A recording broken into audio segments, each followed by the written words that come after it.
Okay, everyone. So today we're going to talk about rhetorical analysis. I'm going to move through this master document. Parts of it you've already seen. Typically, the prompt is going to go something like this. Analyze the author's use of rhetorical strategies to convey an argument, purpose, or attitude. Argument, purpose, and attitude are basically all the same thing. It's what they want to say on a topic. And so sometimes you'll see these worded slightly differently. This isn't super important for this class because I'll always word it kind of the same way. But if you did take the SAT essay might say something slightly different, like analyze the author's rhetorical moves or use of rhetorical devices to convey purpose. So just understand it's all basically the same. And I wanted to put these up here just so that in the event you see a prompt that's worded slightly differently, you'll know. Okay, so the first part of a rhetorical analysis prompt is always the what, and we can sort of reduce that down to what is the author's argument. In a way, tone is an argument because, like if I was talking about cats and my tone was very worshipful and it was very respectful, and you could tell that I just loved cats so much, you would really be able to pick up my argument from that. But if my tone was like sarcastic and belligerent, then you could tell that I was maybe saying something negative about cats. Okay, so the first part is always like, what is the author's argument? Sometimes it'll be what is their tone or what is their purpose to convey the argument, but essentially it's always what is the argument? What are they trying to say? And then how is like literally how do they go about conveying it? How do rhetorical moves or strategies support their purpose, attitude, or argument? So analyze what rhetorical moves the author makes in support of his argument. So what is his argument? What is his purpose in arguing? And then you would list how the devices or strategies or moves the writer makes. And so examples of different types of moves could be argument from particulars to universals, pathos, logos, ethos, appeals to morality, maybe an allusion to classical literature to support the argument that morality is important. Maybe it's the entire thing is a compare and contrast structure. And maybe in this case, you would organize your essay where you begin with an intro that directly addresses the prompt and has a thesis which directly answers it. And then in your essay, you would make claims that connect the moves the author makes to the argument he or she is making. You would then explicate or sort of analyze and support your claims with examples and extended commentary. So what's important here is for you to recognize that when you quote in rhetorical analysis, the purpose of a quoted passage is so you can later talk about what that move is and how it supports the argument. So when you're pulling out text evidence, you want to find examples that jump off the page of, rhetorical strategies or structures or devices or moves that you think help get the argument across. Okay. So here's the list that I gave you before, and it's got examples of tropes and schemes. Remember, a trope is idea play. It's where a writer does something to bend or change what you might expect an idea to mean or how it's expressed. So when you literally change meaning, like a good example might be irony, where the literal opposite of what you might expect a writer to say or what would happen to occur, it's where the opposite happens, right? A lot of you picked out rhetorical question. That can be really good. hyperbole, which is an intense exaggeration for emphasis. Remember that metaphors and metaphoric relationships like symbolism, personification, metonymy, synecdoche, and metaphor and simile, all of those things are there to show contrast, right? It creates a contrast because it's not what you expect. It's not literal. I remember when I was studying poetry, a student in my class wrote a really good line and the professor really liked it. And he was a pretty difficult professor. And the line was, "Insects are rifles for change." And it was like a poem about nature, but it was also about people. And it was interesting because insects are rifles. Well, that's a metaphor, right? You don't really think about an insect being a rifle, but when you do think about the implications of contrasting those two ideas, you suddenly get a different meaning. So these are tropes. They're ways that writers, through contrast, through changing the way we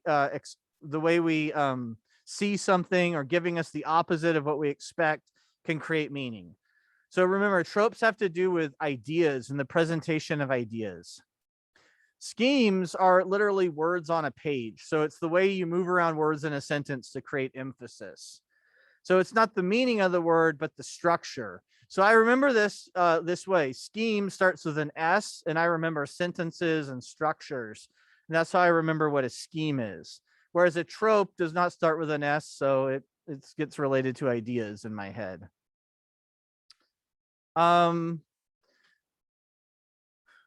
These are different types of reasoning structures, and we will continue to build on these as we go throughout this year. So some of this stuff will make sense to you, like cause and effect, definition.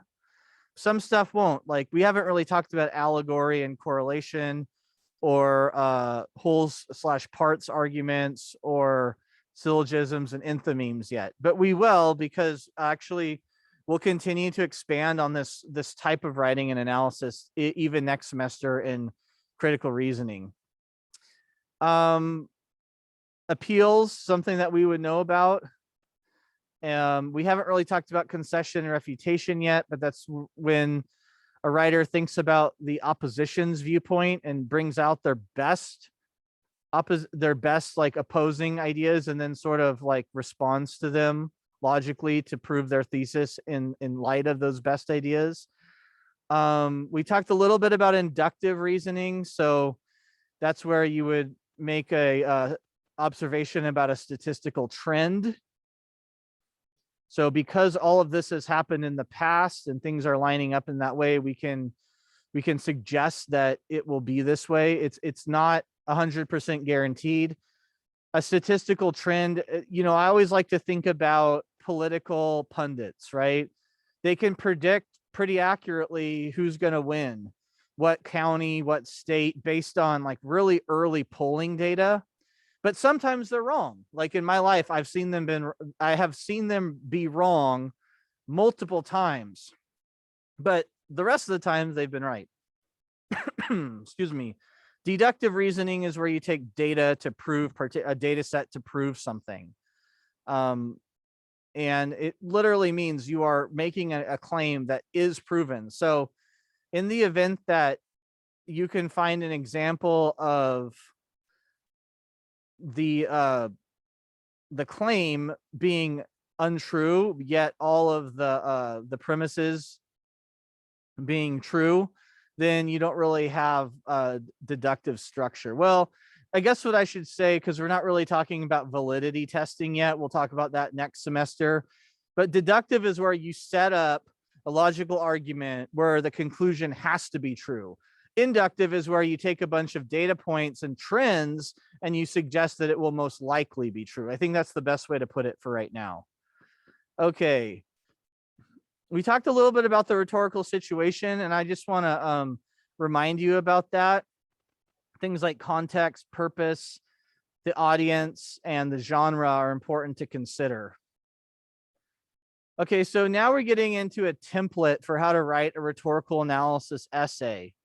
And you probably want to be writing down things that I say that aren't up here, because yeah, a lot of what I say, is is on this document, and I've given it to you. And, if you're really committed to learning and getting a good score on this essay, you'll probably go back and read this on your own time and think about it. But I'm going to say stuff now that isn't written up here as well that you might want to jot down. So I have referenced a couple different prompts in here from other classes where students were not given creative choice and they had to just write about the prompts I gave them. So unfortunately, some of this stuff may not make sense. If you would like to read this article for your own knowledge, I'm happy to pass it on to you. But I should probably go back and link it in here, but it's not necessary. So one of the things that you want to make sure is that your thesis statement includes both the what and the how. So what is the argument? And then literally, how does the writer accomplish it? A good way to do that is start your thesis with the word using or through the use of metaphor, personification, and intense repetition of specific memories. The writer constructs a very effective appeal to nostalgia in support of an argument about the importance of human beings' relationship to family members, aging family members. Okay, so using or through the usage of, it sets you up to list the main, how, the main ways how the writer does it.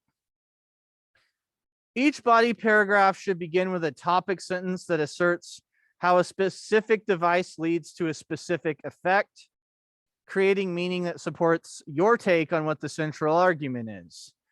So in this type of writing, it's very, very, very, very, very important that your topic sentence makes a little argument. And in this case, because you're listing the devices or the ways that a writer supports the argument, your topic sentence is going to literally make a claim about a way the writer makes the argument. So you're going to have to identify the device, strategy, or structure and talk about its effect. In other words, how it advances the argument. And the better job you do, the more complete discussion you will have on how it advances the argument. So you have a range. The most, I would say the worst example would just be to say the writer, uses metaphor, but not explain the effect of that metaphor or how the effect of that metaphor advances the argument. A slightly better way to do it would be to say the writer uses metaphor and the effect is this, but still not discussing how that then advances the argument. And then the best way to do it would be to talk about, how the writer uses metaphor to create a certain effect and how that effect then leads to the advancement of their argument. So here's a good example of a topic sentence. Didion's use of metaphors allows her to reinforce that self-respect is the most formidable weapon against one's greatest weakness, doubt. So this was done in my class about 7 years ago, and it was an essay that Joan Didion wrote on self-respect. So it's a good topic sentence because it does what I mentioned above. It talks about the device, the effect, and maybe how it accomplishes the argument. From this, even though we don't know the thesis, we can sort of intuit that the thesis statement's going to have to do with something about how people need to be resilient in the face of doubt and to have self-respect, or the role that self-respect plays in standing up to one's internal doubts. Okay, so we can see here that the use of metaphor is helping to accomplish this. You'll notice the topic sentence functions like a mini thesis. In fact, it could be a thesis for a paper that just talks about her use of metaphor. The paper will focus on 3 devices, strategies, or structures. Okay, so typically one for each body paragraph. All right, so that is basically the best way to think about it. For each body paragraph, you're going to have a topic sentence, and your topic sentence is going to address one strategy, structure, or device, its effect, and how that accomplishes the argument.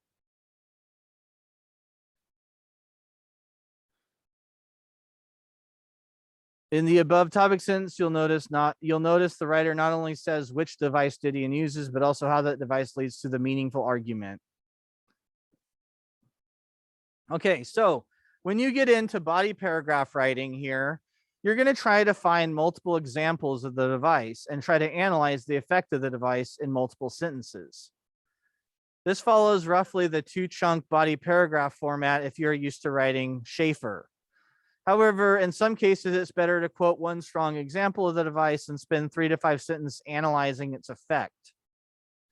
Furthermore, if you're commenting on pathos, you might follow up on that with examples of descriptive, energetic imagery that evoke such human appeals. You can seat devices with appeals or structures such as cause and effect or compare and contrast. So you might think, how does a metaphor lend itself to compare and contrast? Or how does a series of observations of irony lead to maybe definition or cause and effect?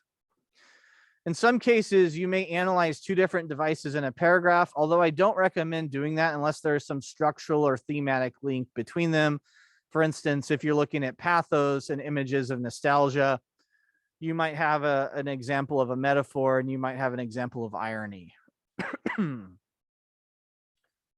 Okay, as you write, try to formulate the types of questions about your paragraphs that you used in the expository essay. What is the purpose of this paragraph? What does the reader need to know? Have I made all the relevant points? So these are things you should be asking yourself as you write your paragraph. Have I chosen the best examples? How does the message of this paragraph fit with and respond to the overall prompt? How does it support the thesis? Finally, for a conclusion, just restate the thesis. Describe in illuminating and rich language what the argument is, and how the writer's craft or use of devices, strategies, or structures, all of them you should have mentioned. So you shouldn't be adding any new devices in the conclusion. Talk about how the writer's craft adds to the meaning and relevance of the argument. In other words, how has the writer built the argument and why is it and the moves made to get there significant? That's rhetoric. The moves the writer makes and the argument they produce constitute the study of rhetoric. So here's a little bit more on commentary.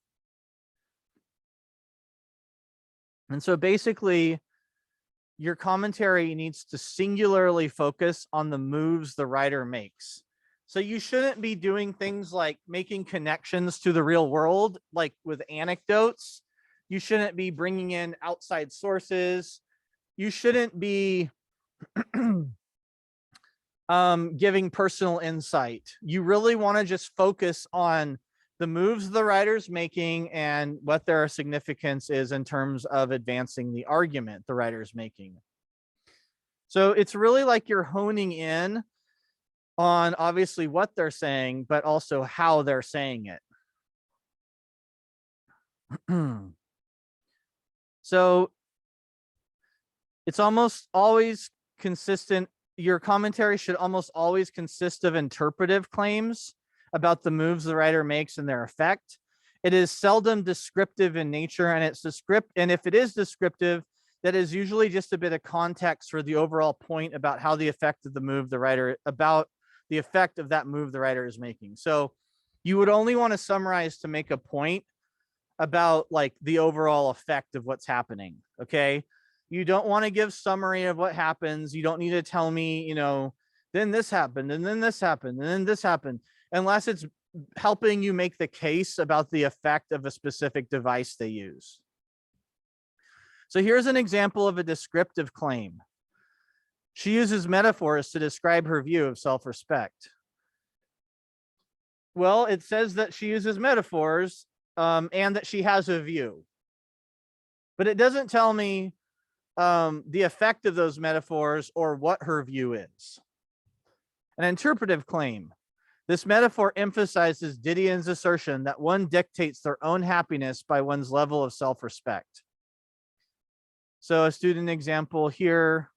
This is the entire paragraph written by the illustrious Dylan Aker James, who's now a graduate student at UC Berkeley studying engineering. Didion's use of metaphors allows her to reinforce that self-respect is the most formidable weapon against one's greatest weakness, doubt. If one mistrusts one's abilities and questions their worth, they are trapped within a prison of their own design.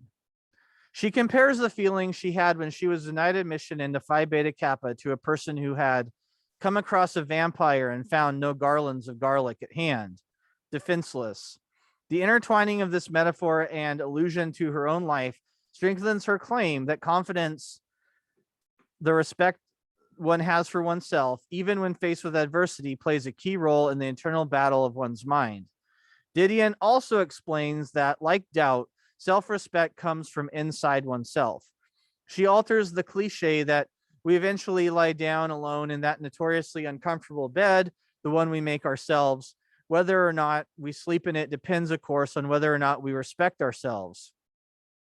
The reference to making a bed is the process by which one learns to form a persona that he or she is comfortable with, and sleep is the acceptance of the person that he or she is. This metaphor emphasizes Didion's assertion that one dictates their own happiness by one's level of self-respect. The presence of self-respect allows one to be content with one's identity. So this was from a rough draft, and it's not perfect.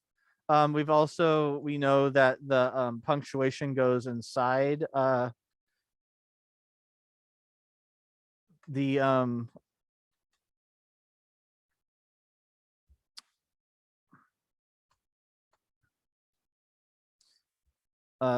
quotes, right? I think there's some pronoun issues too, because it's jumping back and forth between one and they and he or she. I think they should just say one throughout, or a person, or somebody. But, you know, in terms of a piece of writing, it definitely accomplishes the commentary piece. None of you have read this essay, but you all know how the writer is here, like how Dylan uses the example of somebody who comes across a vampire, and how this metaphor sort of gets into the notion that we all make the bed that we sleep in, and whether we lie down in it or not is up to how much self-respect we have. And so I think it does a pretty good job there. Okay, and so this is where we're going to get into how to plan your essay. Before we do it, I'm going to take a quick break, and we're going to watch a video.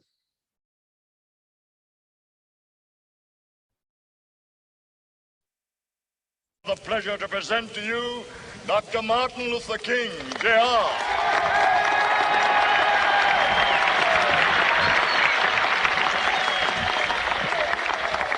I am happy to join with you today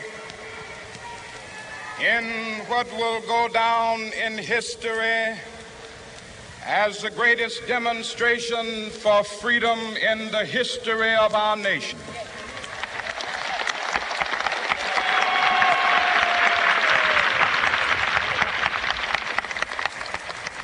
Five score years ago, a great American in whose symbolic shadow we stand today signed the Emancipation Proclamation. This momentous decree came as a great beacon light of hope to millions of Negro slaves who had been seared in the flames of withering injustice. It came as a joyous daybreak to end the long night of their captivity. But 100 years later, the Negro still is not free. 100 years later,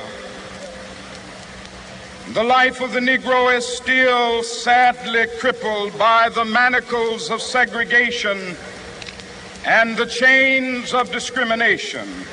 100 years later, the Negro lives on a lonely island of poverty. I have a dream that one day this nation will rise up and live out the true meaning of its creed. We hold these truths to be self-evident, that all men are created equal.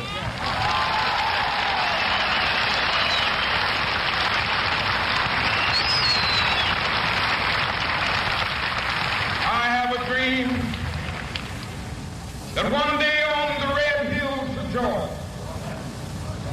sons of former slaves and the sons of former slave owners will they be able to sit down together at the table of brotherhood. I have a dream that one day, even the state of Mississippi, a state sweltering with the heat of injustice, sweltering with the heat of oppression, will be transformed into an oasis of freedom and justice. I have a dream. My four little children will one day live in a nation where they will not be judged by the color of their skin, but by the content of their character. I have a dream today.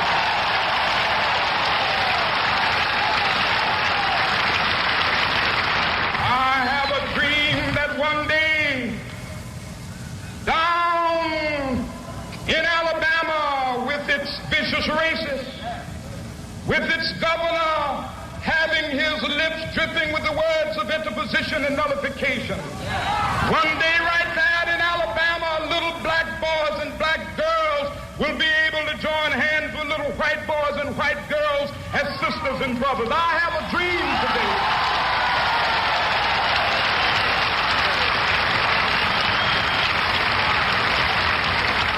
I have a dream that one day every valley shall be exalted.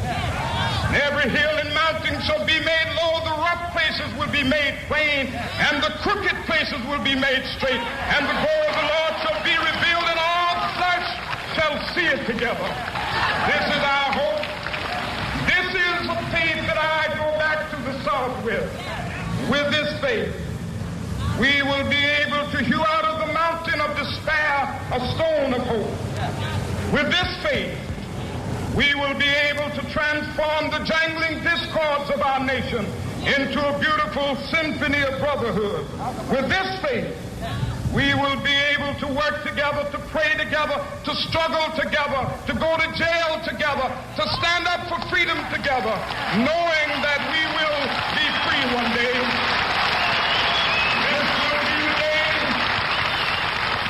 This will be the day when all of God's children be able to sing with new meaning, my country tears of thee. Sweet land of liberty, of thee I sing. Land where my fathers died, land of the pilgrim's pride. From every mountainside, let freedom ring. And if America is to be a great nation, this must become true. And so let freedom ring. From the prodigious hilltops of New Hampshire, let freedom ring. From the mighty mountains of New York, let freedom ring. From the heightening Alleghenies of Pennsylvania, let freedom ring. From the snow-capped Rockies of Colorado, let freedom ring. From the curvaceous slopes of California. But not only that, let freedom ring from Stone Mountain of Georgia. Let freedom ring from Lookout Mountain of Tennessee. Let freedom ring from every hill and molehill of Mississippi, from every mountainside. Let freedom ring in Whitney Capital. When we allow freedom ring, when we let it ring from every village and every hamlet, from every state and every city, we will be able to speed up that day when all of God's children, black men and white men, Jews and Gentiles, Protestant Protestants and Catholics will be able to join hands and sing in the words of the old Negro spiritual, free at last, free at last. Thank God Almighty, we are free at last.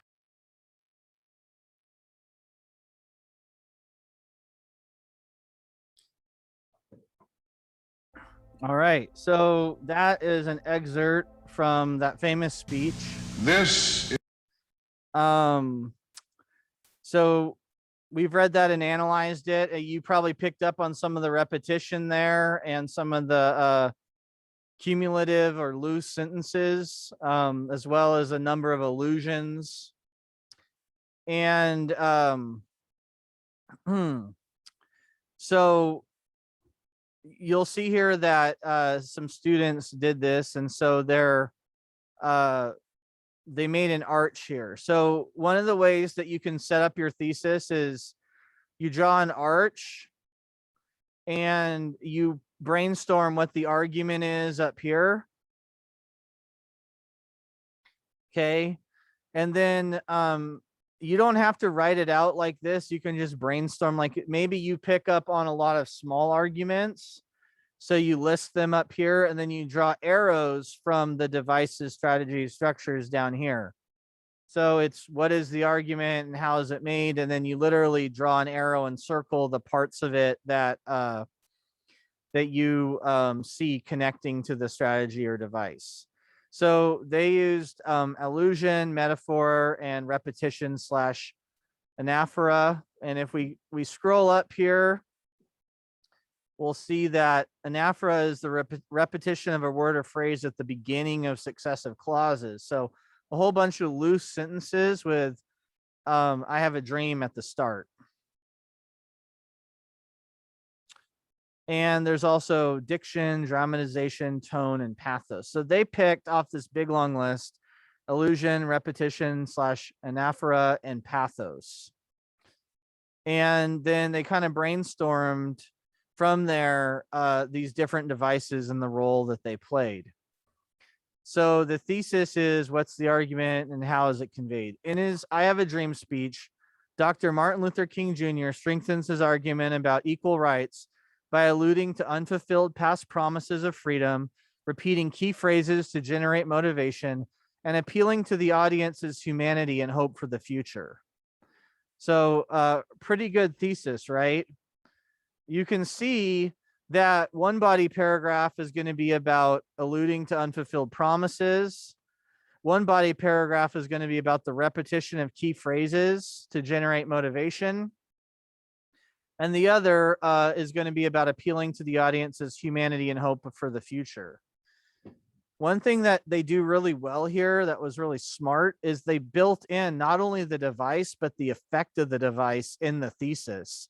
So it really sets them up for success, because these are like interpretive observations. And so when they go to write a paragraph on illusion, they've already kind of talked about the effect of illusion in the thesis. So they can link it directly back to that in terms of not only what they say, but what they prove. And the same thing is true of repetition and anaphora and pathos. Let's look at pathos here. MLK frequently mentions the future he wishes for and the current / past struggles to generate sympathy, frustration, persistence, and a vision of what a future of equality means for future generations as incentive. Children are well loved in every culture, so by mentioning his children, he evokes sympathy from listeners. It might even provoke outrage and spur people into helping their movement for equal rights. Pathos is important in any speech writing, as it is what you make the audience feel. MLK utilizes this perfectly. Anger too often leads to violence, which is not what he's trying to accomplish. He's trying to make people feel inspired. He dwells on the past only long enough to paint a brief picture of what was promised and not fulfilled. Then he jumps to the future and what he hopes it will be. This works so effectively in motivating people to fight for a bright future, not because of the atrocities of the past, and not just because of the atrocities of the past. Another example, and again, this is not a finished body paragraph. This is just their notes on how this accomplishes this. Okay. So the next step would be to find text evidence and actually analyze it. but this is just kind of like the starting point. MLK repeats many phrases throughout his speech. The repetition reflects what is most important to him, his background as a preacher, and the persistent pushing of their fight. We chose this because repetition is a major part of his speech, and many of his most quotable phrases are repeated, including the title, I Have a Dream.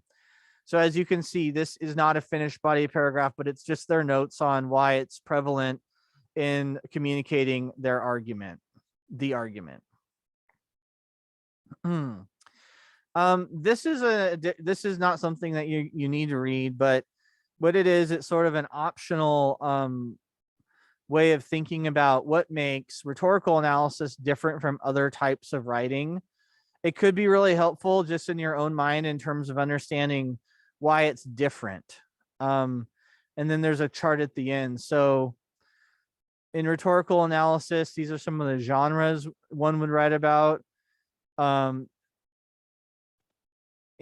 you're focusing on the moves the writer makes. So basically, the next step here is for you to create an arch for what it is that the essay that you've chosen. Now, you've already kind of done this with your what and how chart, but what you need to do now is you need to start really thinking about making a thesis that really communicates what the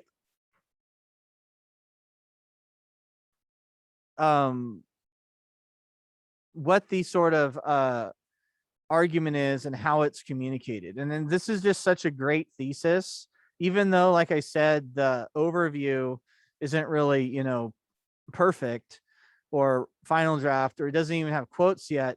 The thesis really is in a good place. So that's the next step. It's to draw an arch on a piece of paper.